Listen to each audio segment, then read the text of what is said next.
How's it going, guys? It's your boy Lieutenant Dan here, live from Orlando, Florida for Unintentional Grounding Live. And you know your boy has that big cup of coffee, that extra hype today, and sky is the limit, space is the place, and we are on it like the Macho Man Randy Savage. Let's get it on. Woo! Falcons,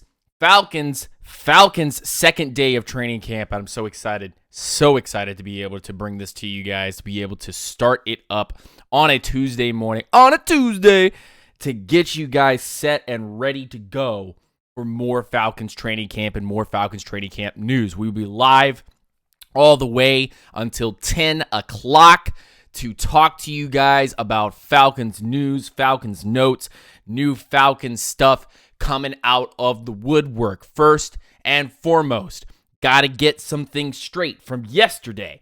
Got a couple of things I want to say. And then we'll get into some of the news that happened later yesterday and early this morning. With that being said, I want to go straight to the chat. That's where the real grounders are. That's where the boys are at. That's where the true grounders are staying. That's where the true grounders will be. So if you're part of the chat, if you are part of the live streams every single week, then I applaud and appreciate every single one of y'all that is in here to put it straight down. Rose Stackson was first, if you guys even care about that kind of nonsense, because I do. Jock is in the building. Marcus Johnson, good to see you. Joseph Sandberg in the building. Raymond Elder, good to see you, my man.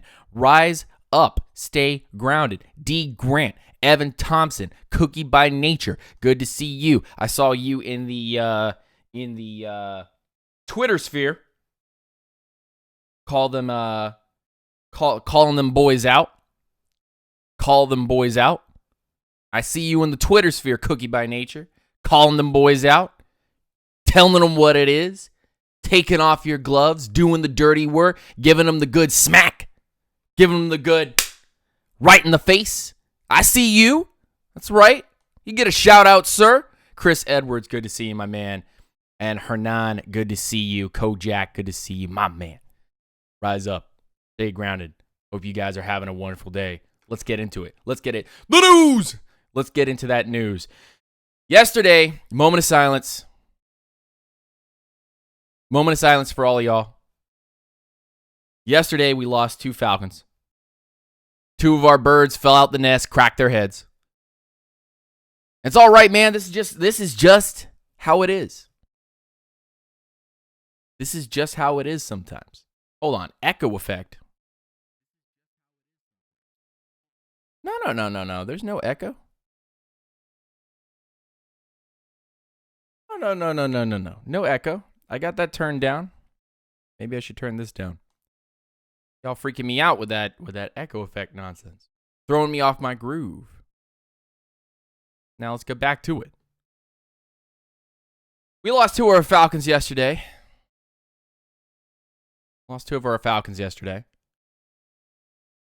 Michael Bennett, former defensive tackle for the Jacksonville Jaguars. We saw him in limited service.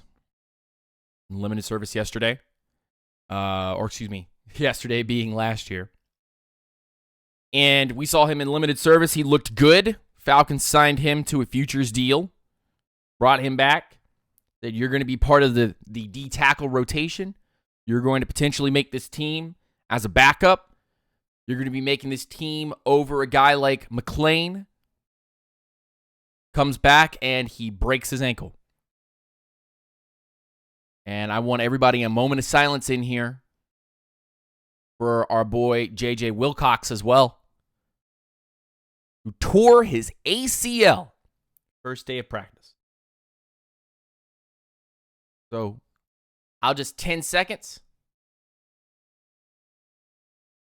10 seconds of just a moment of silence for these boys, J.J. Wilcox and Michael Bennett.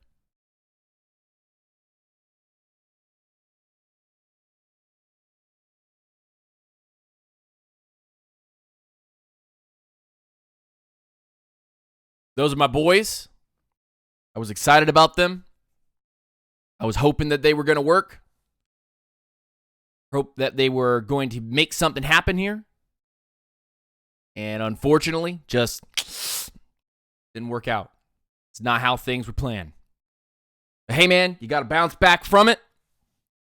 And hopefully we can have a step up. And that's exactly the reason why the Atlanta Falcons, after losing Steven Means, after losing Wilcox, after losing Bennett, already 3 injuries this year,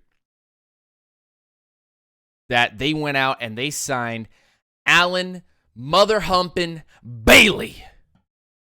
And I'm sorry, I'm going to take my hand and I'm going to pat myself on the back. Just this once. I'm humble all the time, but this once, just this time, just this one time. Yep. We called it again, boys. Stay grounded. We called Allen Bailey. Stay grounded. We called it. We stuck with our guns. We said they were coming.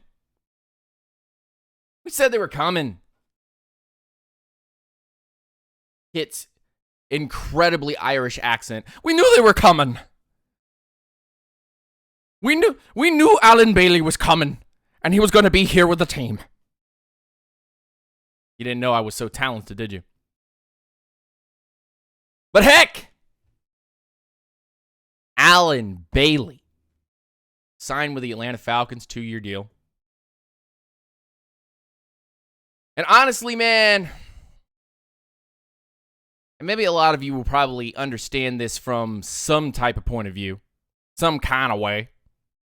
But the Atlanta Falcons signed defensive end, formerly of the Kansas City Chiefs, Allen Bailey, to a 2-year, $10.5 million deal.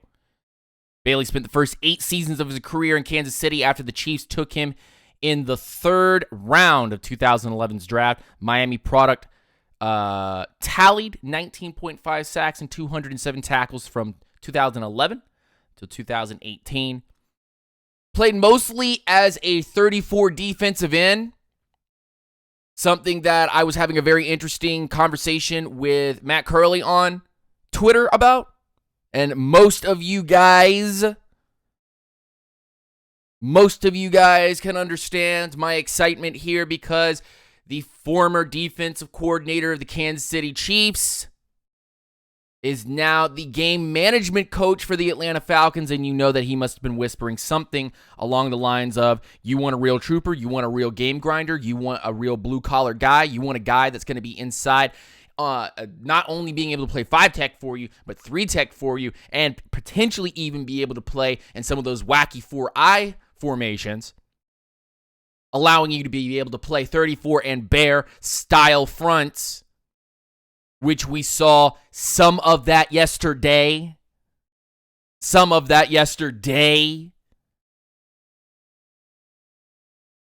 And honestly,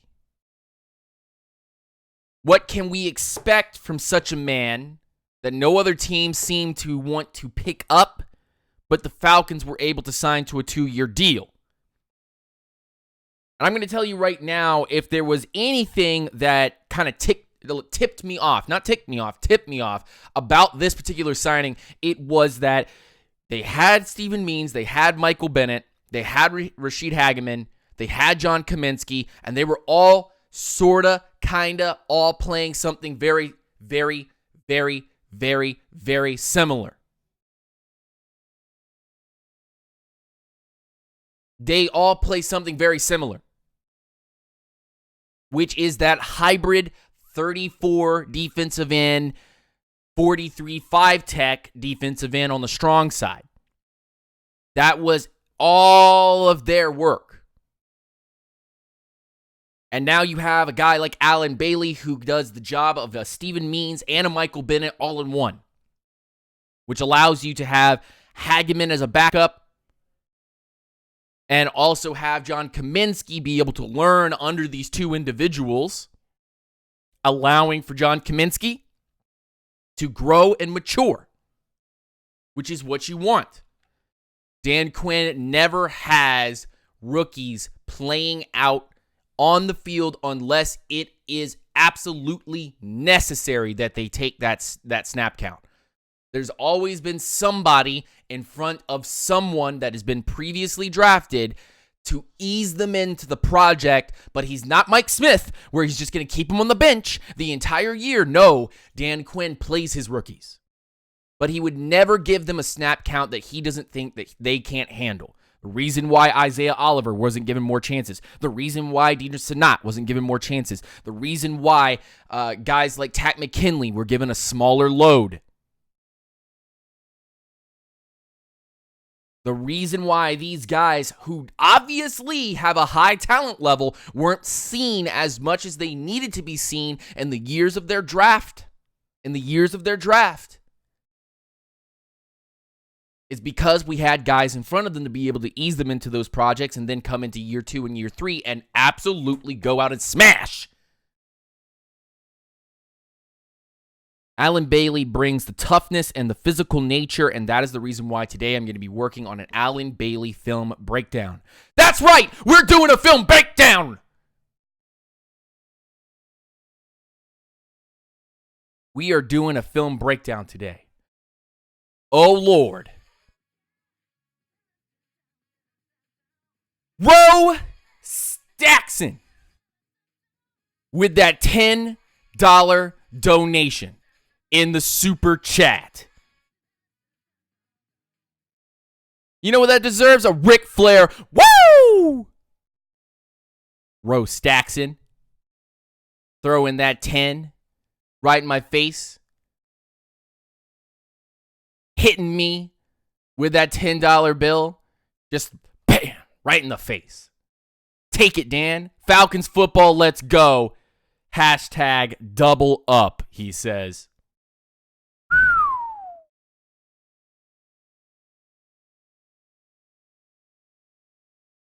But Alan Bailey brings you that physicality that you've needed, and it gives you that versatility that you've needed. We talked about on Twitter.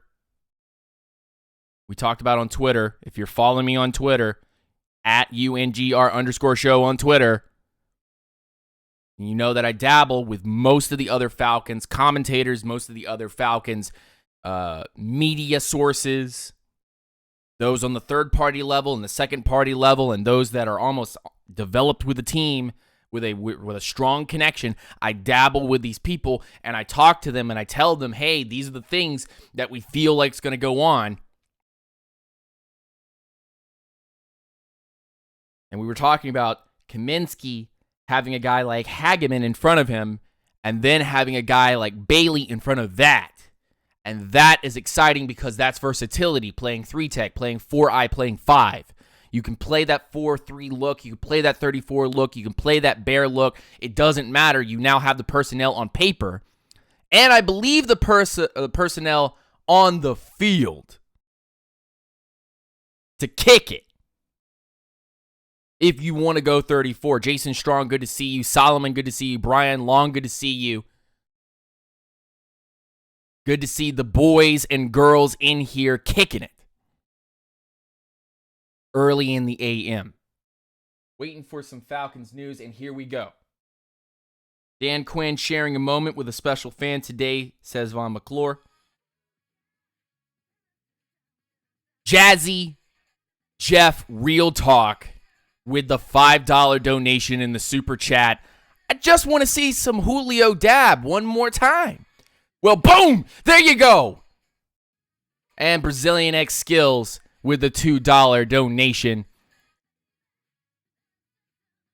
Damn stacks. 2 times. Damn stacks 2 times. Bam! Another dab. What's up? That's what's up. That is what's up. Thank you guys. Rise up, stay grounded. Hope you guys are doing well this morning. And I heard somebody say, take a shot of coffee this morning. Well, guess what? Look, there it goes. That was gross. But Alan Bailey gives you that stable organizational piece that then you can put a Tyler Davison and a Grady Jarrett on the field and it gets real nasty. It gets really physical. The poundage that you're putting on there, the poundage you're putting on there, the amount of weight you're tipping the scale with an Alan Bailey and a Tyler Davidson and a Grady Jarrett is immense. Jazzy Jeff Real Talk says, Kendall Sheff got the pick early on Ryan. I like this kid. Yesterday, Kendall Sheffield with that pick on Ryan. Looks like it was a 3 or 4 verts drill. Ryan floats one. Kendall Sheffield turns right around, flips those hips, picks that ball off. Looked like it was Sanu that was the one who was running. Practice 2 starting up for the Falcons camp. Everybody's starting to do their stretches. I want to say hi to all of the peeps in the chat. If you haven't already said hi, please, by all means, say hi in the chat. Got a couple of people donating early this morning. Thank you so much for your donations. I just want to say thank you for keeping this show alive. So Alan Bailey signs with the Atlanta Falcons after the Falcons lose not only Stephen Means, but also J.J. Wilcox and then Michael Bennett. And meanwhile, people on Twitter, in the Twitterverse, in the deep dark web, excuse my language, are bitching and whining and moaning and complaining this morning about Julio not getting a deal. And let me just back up for a second, folks. Julio Jones has 2 years left on his deal, but that's not the point. He's getting paid. But if Julio Jones says that Arthur Blank promised him money, and then on top of that said that his word is gold,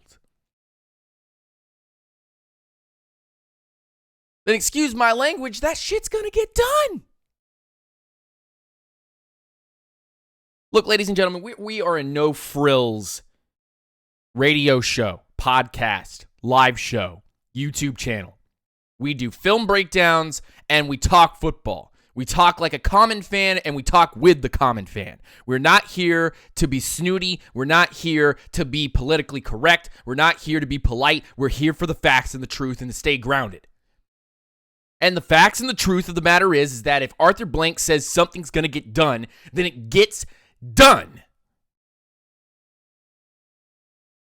And if Julio Jones is putting all his faith and trust in Arthur Blank saying that it's going to get done, and if Arthur Blank always says that when something's going to get done, it gets done,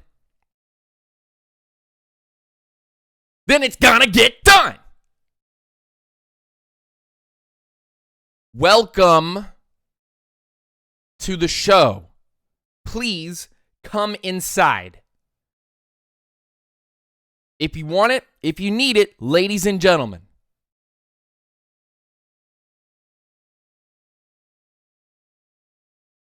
And I will say this, that people online whining and complaining that Julio Jones is not getting money, or better yet, when Julio Jones does get money, that they'll complain that he's gotten too much. I can't believe it. I can't believe it. I can't believe fans would, he's not making enough money, to flipping the coin and saying that he's making too much money. I can't. It sounds like D. Orlando Ledbetter. The Falcons, they need some running game, and because they can't get any running game, do you think, Dan Quinn, that you could pass some more to Julio, because he needs better numbers, and he's the only thing that's exciting here in Atlanta, because we don't have Todd Gurley? That right there.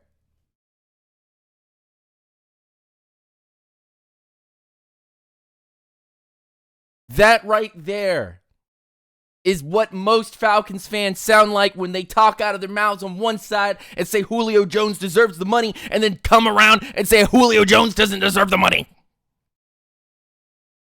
Sounds like a bad D-led article where he copy and pastes from somebody else's site and then brings it over to his site and says pay a $2.99 subscription fee for the Atlanta Journal-Constitution and listen to my stuff.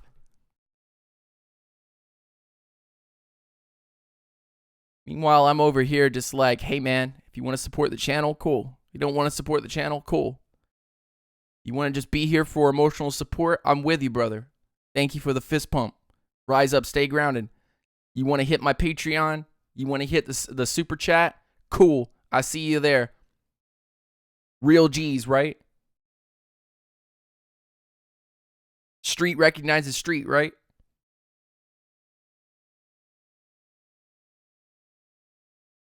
I don't recognize that people are fake. And Julio Jones is not a fake person. Arthur Blank's not a fake person. They come out here and they actually say, when something's going to get done, it gets done. When Julio Jones says something's going to get done, when Matt Ryan says something's going to get done, when Dan Quinn says something's going to get done, when Arthur Blank says something's going to get done, it gets damn done.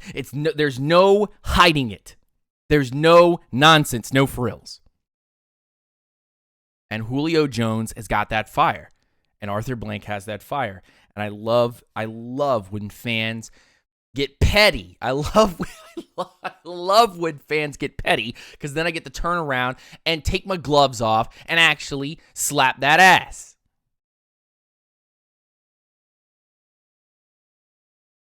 Another thing that has been burning on my mind lately. I love that song by Janet Jackson, by the way. What has he done for you lately? Something that's been burning on my mind lately has been everybody's been up in arms. Up in arms about Tevin Coleman, Devontae Freeman's relationship as backfield mates. And suddenly, now that Devontae Freeman is back in the lineup and he's running it, he's out there doing his thing. Out in the training ground. Got the pads on, got the helmet on. Running around doing some spins.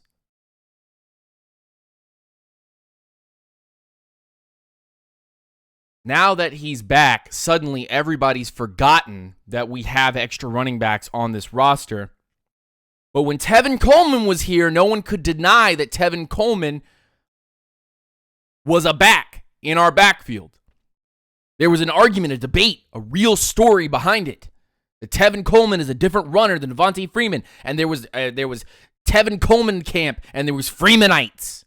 Freemanites preaching from the top, coming down with stone tablets, saying that Freeman's the best running back since sliced bread. And that there was 10 commandments of Freeman. And then the Colemanites were down there talking about outside zone running and long running touchdowns and running over the Serengeti with crocodile heads. But the moment that Tevin Coleman walks out of Atlanta, goes over to San Francisco, everybody forgets that, and suddenly everybody jumps on the Freeman train and they forget about Ito frickin' Smith. That's right, I'm a fiery Dan this morning, and if you can't handle the spicy, get out of the kitchen, boys, because the fire's coming. How can you forget about Ito Smith? He was there last year. Running on them fools. Spinning on them fools. Jumping over fools. Getting touchdowns. Where you at, though? Where you at, though? I saw the talent of Devontae Freeman, and suddenly Falcons fans and Falcons media has just completely forgotten that Ito Smith is even on this roster.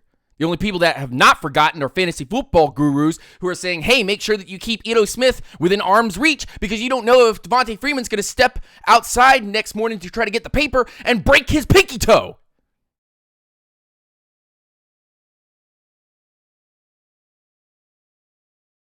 And Falcons fans are out here just slathering themselves with Freeman oil all over themselves going, oh, Devontae Freeman, he's the best. He looks so good in practice. What about Ito Smith, though? What about Quadri Olison, though? Have you forgotten what's going on? Yeah, you have? Let me remind you. Allow me to remind you who the boy is. 14 games for Ito Smith last year.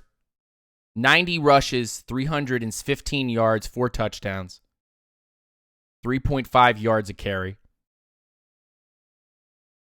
27 receptions on 32 targets for 152 yards, which is 5.6 yards a reception. 1 fumble.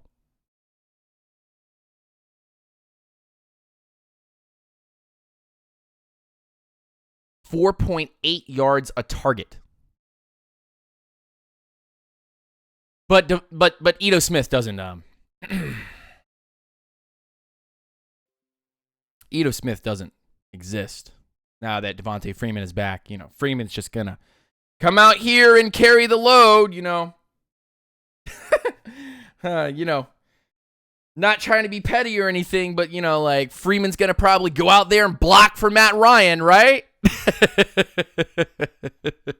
Yeah, man, I can't wait. Can't wait for Devontae Freeman to block for somebody. Look, Free, if you're listening to this right now, man, met you back in 2016 out here in Orlando. You're a cool cat, man. You're a cool cat. Don't disrespect your style. Don't disrespect you as a player.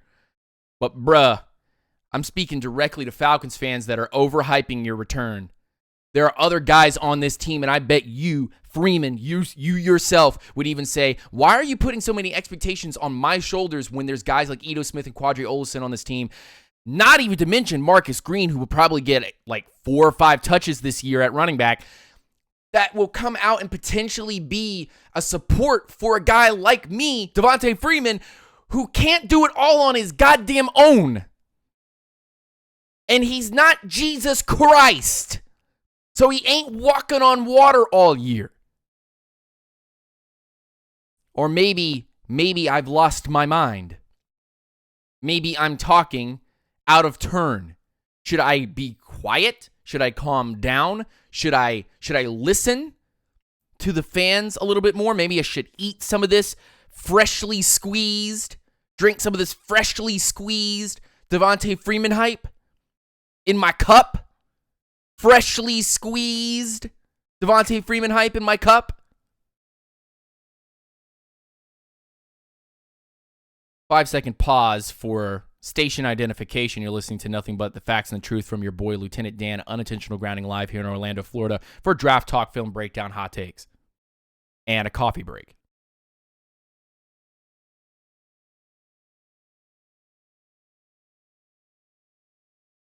I'm glad that Devontae Freeman is back. I'm glad that Devontae Freeman is back. I-20 Eric says, why is Brian Hill being ignored? Why is Brian Hill being ignored? You just drafted a 4th or 5th round running back. You have Ito Smith and you have Devontae Freeman. I'm going to tell you something right now.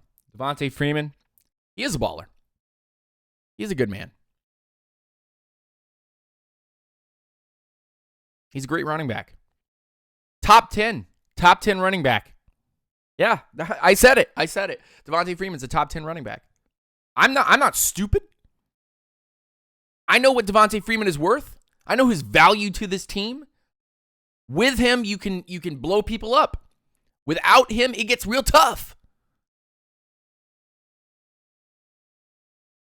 But a guy like Devontae Freeman, man, is going to take the lead of those snaps.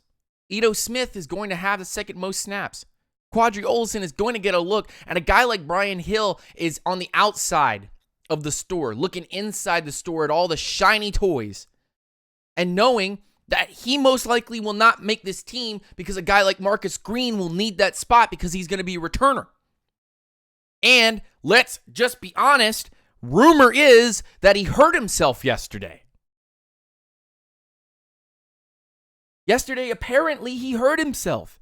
Him and Calvin Ridley, which is another thing that I want to talk about for just a second here. We're piling up on injuries, boys. Boys, girls, Falcons fans, young and old, listen to me for a second. We're piling up on injuries. And we have 5 of them. 5 of them things. 5 of them things. 5 of them things. 5 preseason games. Listen to me. 5 mother humping preseason games. And we already have 4 injuries on the docket. 2 of them season ending. 2 season-ending injuries, not counting Stephen Means, and then an injury to Brian Hill and an injury to Calvin Ridley, which are not that threatening, not that big of a deal. But people were limping off the field yesterday. There were 2 guys that got injured for the whole year. They're gone. And you're telling me we have $5 footlongs worth of preseason games. 5 guys, burgers and fries worth of preseason games. I'm starting to feel like this is a punishment. Let's turn to some Falcons news and notes. Done ranting for a second. No helmet for Julio. Julio Jones getting a little bit of work in the rain. Let's see what kind of work this is. Okay, so he has catched a couple balls. Went back and got his helmet.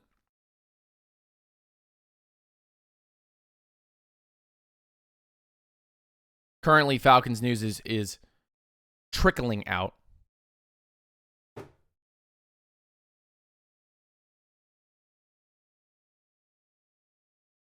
But you feel me. Do any of you Falcons fans actually feel me right now? Do any of you non-Falcons fans feel me right now? Because I know some non-Falcons fans are in here. But do you feel me right now? It's a punishment.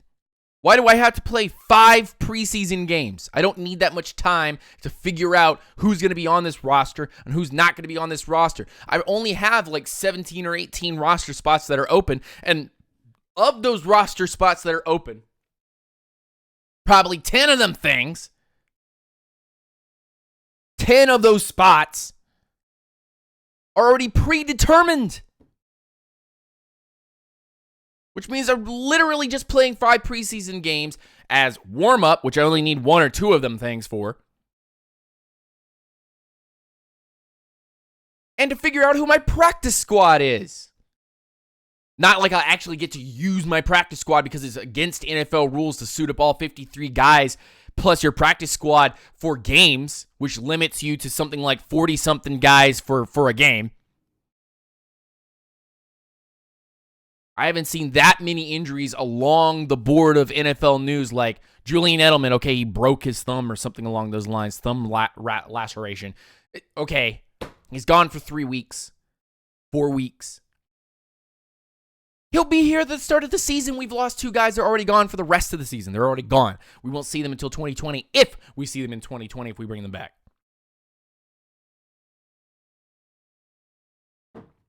Crazy how this world works.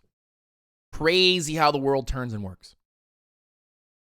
With that being said, ladies and gents, talk about one more thing before I get out of here. I've already talked about Julio Jones and his contract. I've already talked about Allen Bailey, what impact he will have on this team. Already talked a little bit this morning on Twitter about John Kaminsky. If you haven't already seen that, go over and see Matt Curley and myself talking a little bit about the Kaminsky stuff.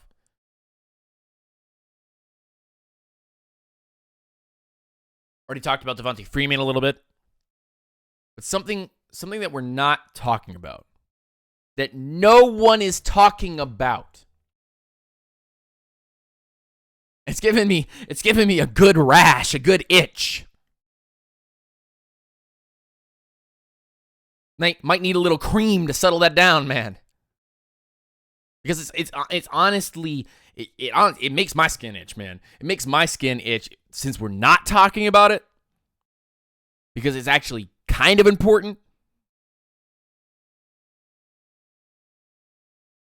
But why is everybody just so keyed in, locked in?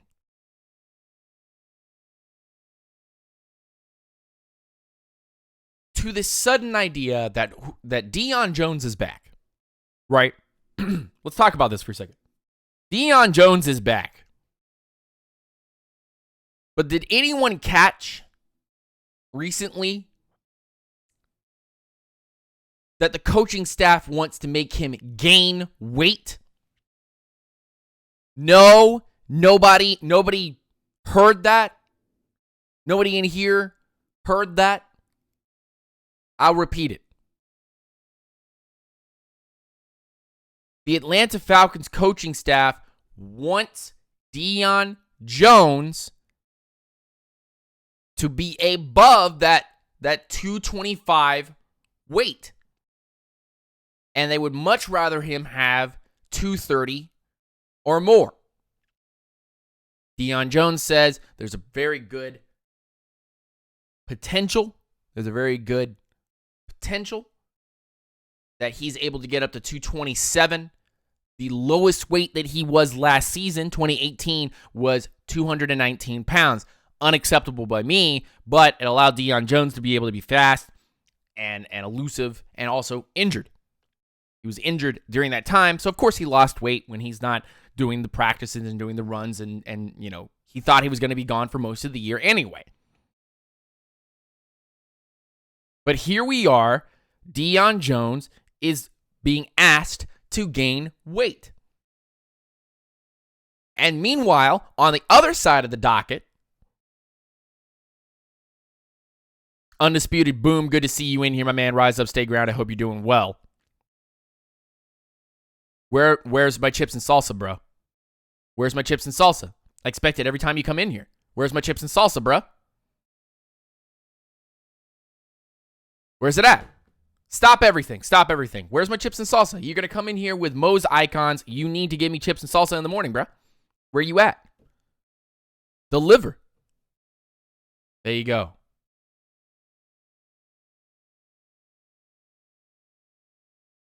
That's what I'm talking about.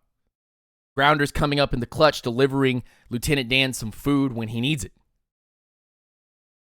Bam over here says he's going to get me chips and salsa. Done. Back to the topic at hand, as I got so interrupted there, so distracted there because chips and salsa, which is elite tier snacking food.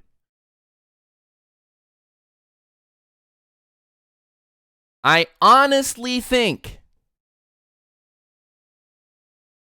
that when you ask Deion Jones to bulk up, and then on the flip side of the coin, you want Takk McKinley to drop weight,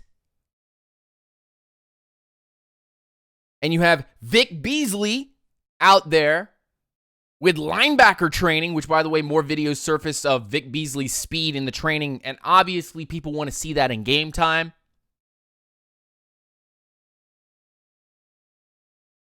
But Vic Beasley doing what he's doing with linebacker training, Takk McKinley training with the linebackers and losing weight, Deion Jones gaining weight.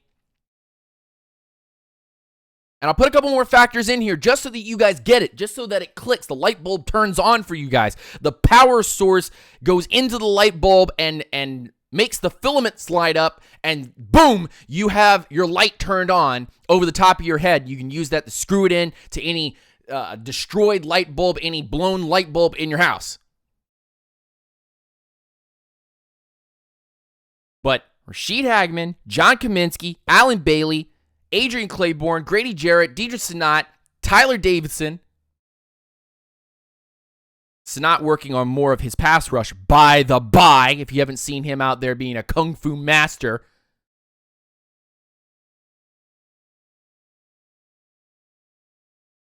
Devondre Campbell, Keanu Neal playing more in the box.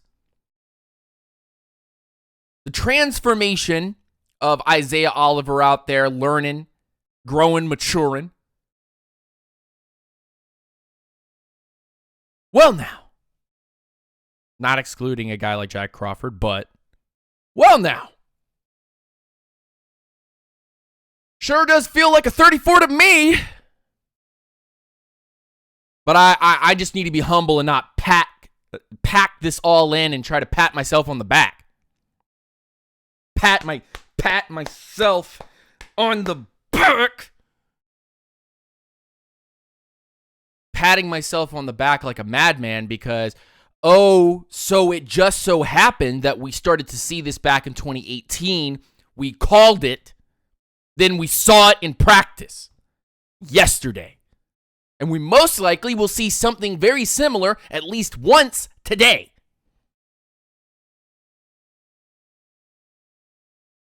Where a bear look or a true 34 look will somehow sneak into the practice. Whoop! Like Boomer saying, whoop!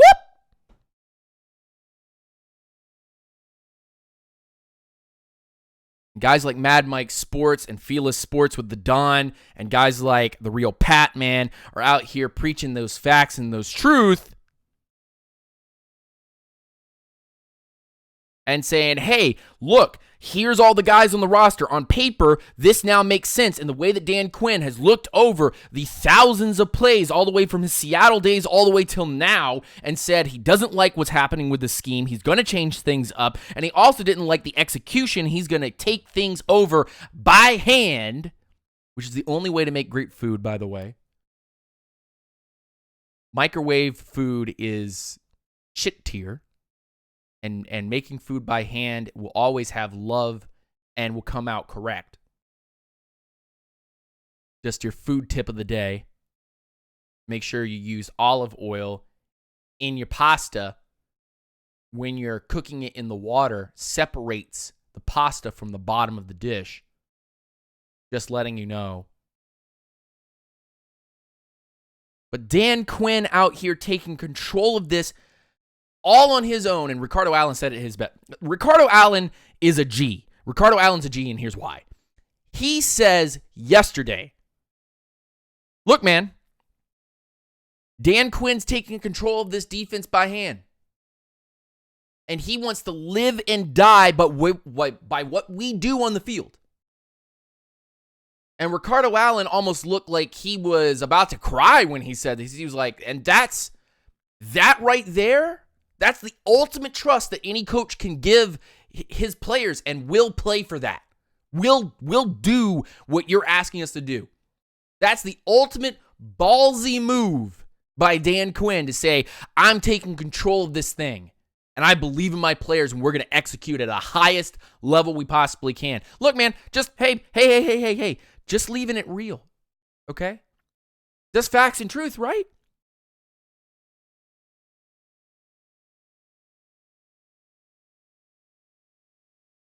Just facts and truth, right?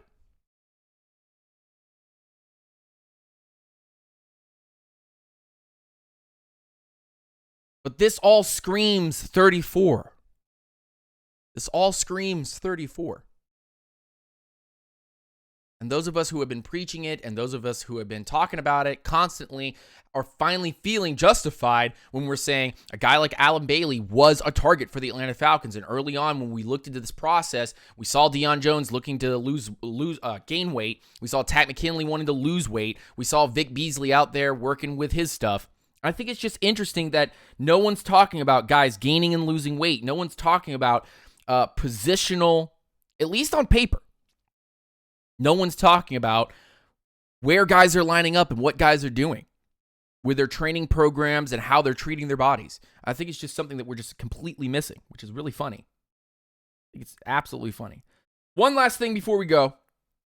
Please don't leave until the end of the show. I want to hit with this little comedy bit here, and I also want to talk for a second about The Lion King. If you haven't already seen it, then I suggest you go and watch that movie.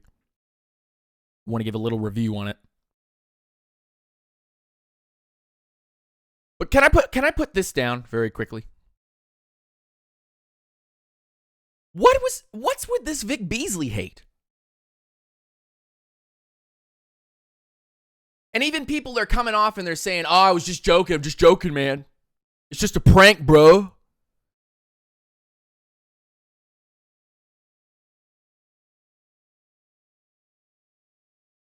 It's just a prank, bro. I'm not trashing Vic Beasley. I'm just saying he could do better. Yesterday, Caleb McGarry. The second coming of the meme lord. The second coming of the meme lord. Technically is the meme lord. Caleb McGarry is the second coming, a disciple of the meme lord. Caleb McGarry went out there and handled Vic Beasley on a speed rush. By design, after watching that play over and over and over and over and over and over and over, and I can already see the people in the chat already going, Vic Beasley's garbage, Vic Beasley's measly.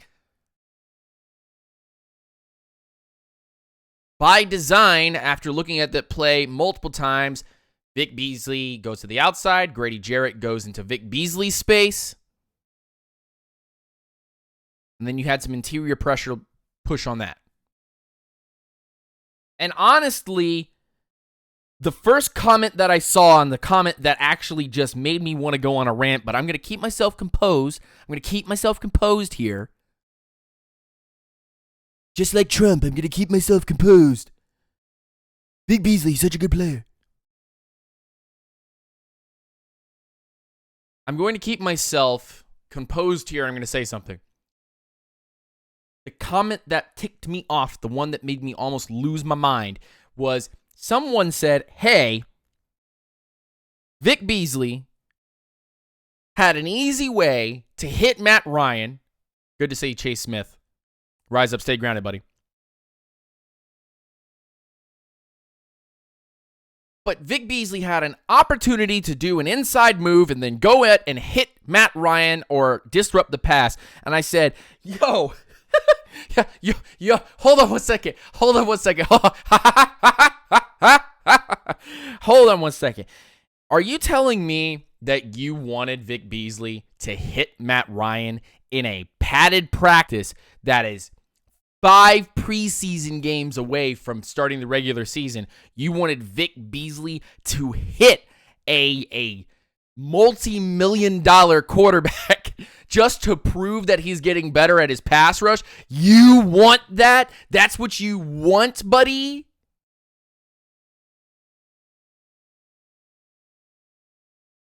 This guy, oh no, it's just a prank, bro. I'm just saying he could have used that move, bro. It was going to be fine.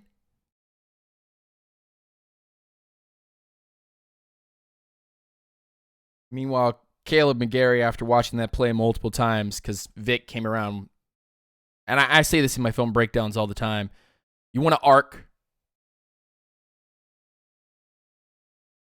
You want to arc to the ball.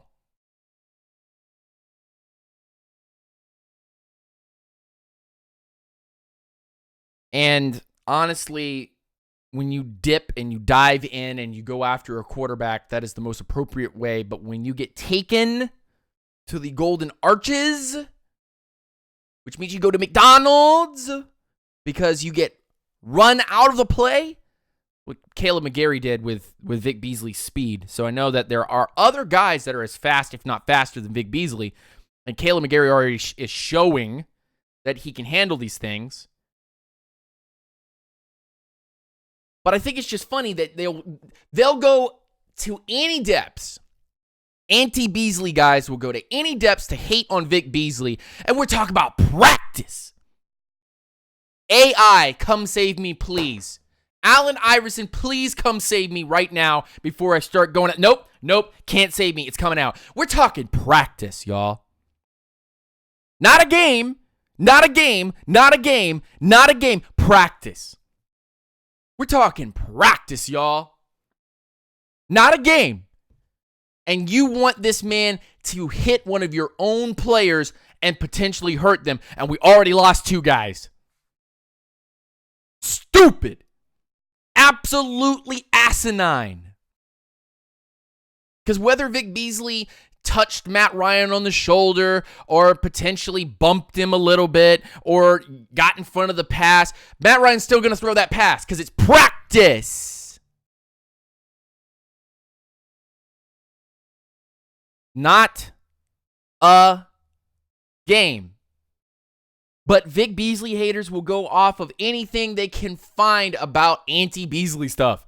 And I love it. I love it because then I get to bring your comments on my show and absolutely destroy you with facts. Man, oh man, it's irritating. Cheers to those of you that have coffee, OJ, apple juice, something in the morning to get yourself going. Because honestly, man, this Alan Bailey film that I'm going to work on today, y'all ain't seen nothing yet. When I get back into the film game, boy, I'm going to destroy this website. Destroy YouTube. This phone app. This silliness. Start bringing the fire and the heat. I'm going to bring up, and honestly, I'm going to bring up some Alan Bailey clips that I'm going to tell you, hey, man, this might be a year old, this might be 2 years old, but I'm going to tell you right now, this is what Alan Bailey can do for you. Vlad, good to see you in here as we start to wrap it up. Don't ever switch to decaf. Thank you. I don't think I will.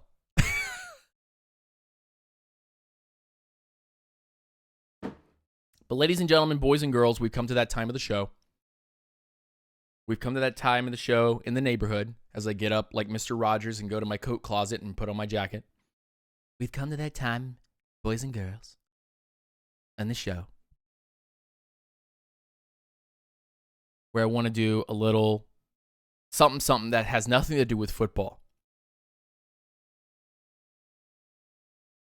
I went and saw The Lion King yesterday with my absolutely amazing smoking wife, Mrs. Lieutenant Dan.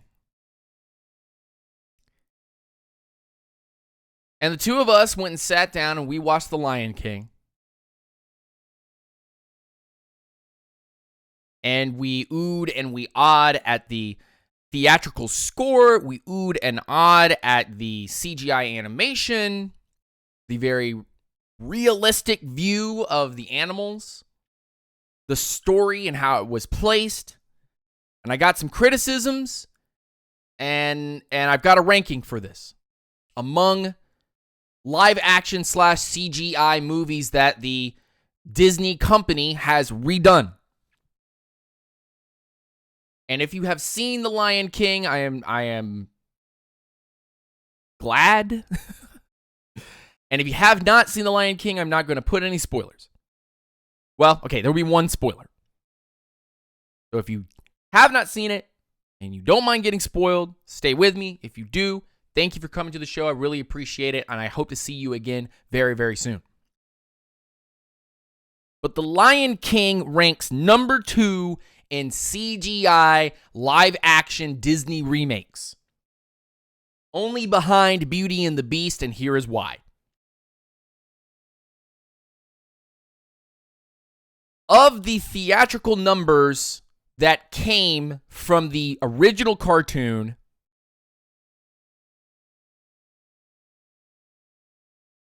there were a few gripes that I want to throw down before we end this show. Number 1, be prepared. I'm actually glad they shortened it. But it wasn't really singing. It was just kind of felt monotone.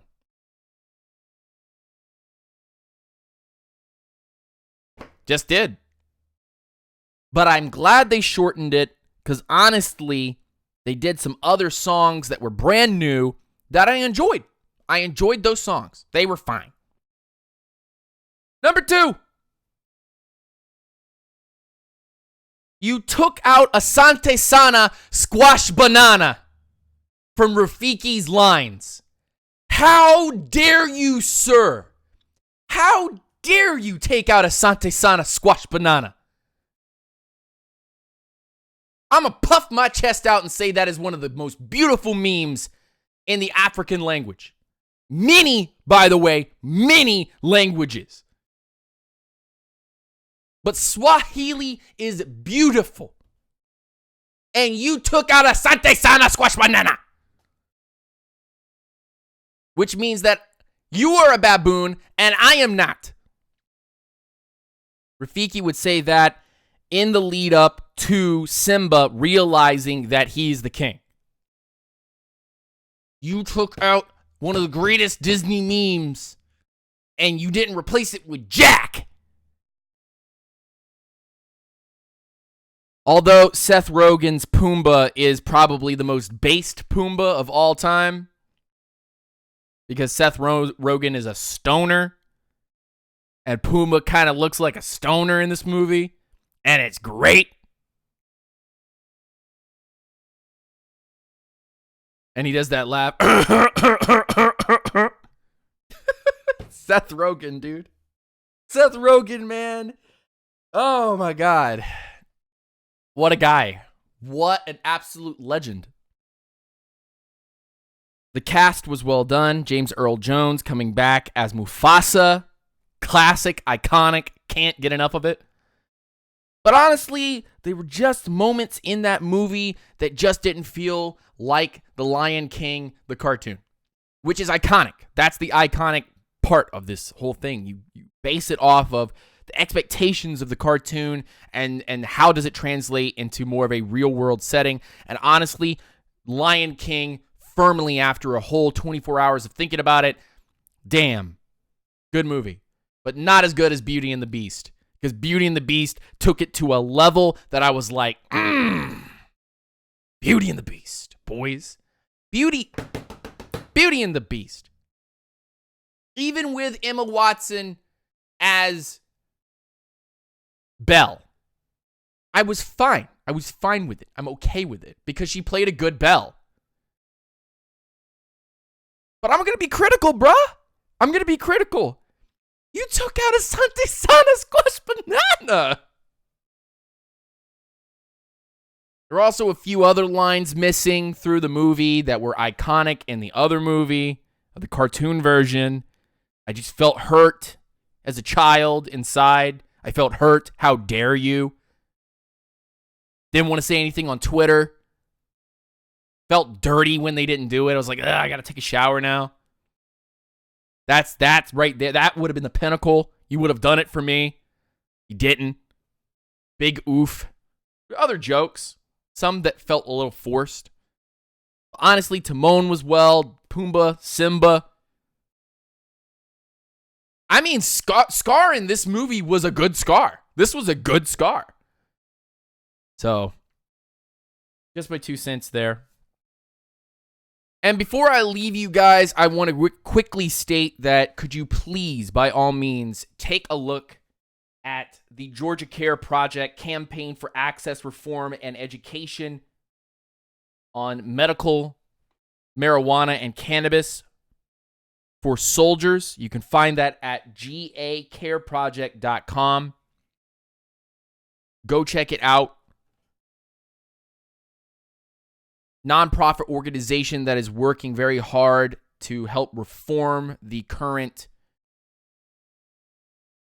political scene in the state of Georgia to help get cannabis for those who have PTSD and injuries that need support.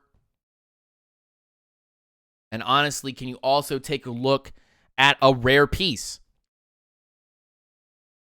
They are looking for deformities and diseases, for autism and stems of autism. They are an Orlando-based nonprofit organization or something along those lines. But the mission statement for them is that they are working hard to find cures for autism and strings of autism, and are working very diligently to send their money to autism research centers so that they can work for a cure.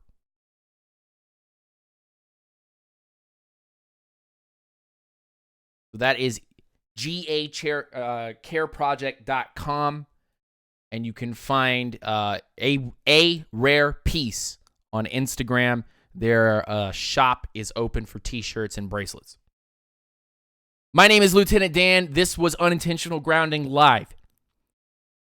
A little bit later, we'll be on twitch.tv/unintentionalgrounding. You can see the link in the description of this video. Come by. Support the channel.